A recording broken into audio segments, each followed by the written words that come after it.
ఇక ఉత్తరప్రదేశ్ లో కొత్త పార్టీ వచ్చింది. సమాజ్వాదీ పార్టీ రెండుగా చీలిపోయింది. ములాయం సింగ్ యాదవ్ తమ్ముడు శివపాల్ యాదవ్ కొత్త పార్టీ పెట్టుకుండు. తన పార్టీకి ములాయమే పెద్ద లీడర్ గా ఉంటాడని చెప్పిండు.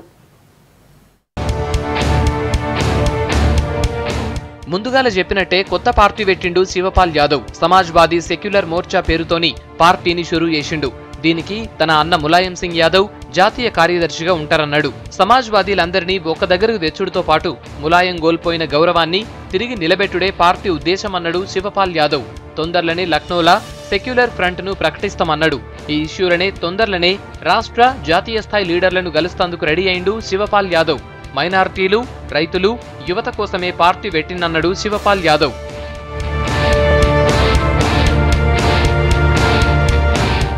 కొన్ని నెలల సంధి సమాజ్వాదీ పార్టీల ఫైట్ జరుగుతోంది.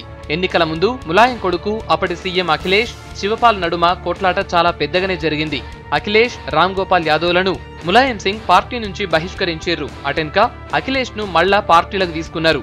ఇక శివపాల్ యాదవ్ ను బహిష్కరించిన అఖిలేష్ ములాయంను కాదని తననే ఎస్పీ జాతీయ అధ్యక్షుడిగా ప్రకటించుకున్నాడు.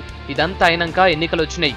అప్పుడంతా కలిసి సమాజ్వాదీగానే పోటీ చేసిర్రు. అయితే ఎలక్షన్లు అయినాక కొత్త పార్టీ పెడతానని శివపాల్ చెప్పిండు. ఎన్నికల పార్టీ ఘోరం ఓడిపోయింది. 403 నియోజకవర్గాలల్లా 47 తావులల్లనే ఎస్పీ గెలిచింది. పార్టీ జాతీయ అధ్యక్ష పదవి మళ్ల ములాయంకే ఇవ్వమని ఈ మధ్యనే అఖిలేష్ కు చెప్పిండు శివపాల్. ములాయం కూడా తనకు అవమానం జరిగిందన్నాడు. సడన్ గా కొత్త పార్టీ ప్రకటించిండు శివపాల్.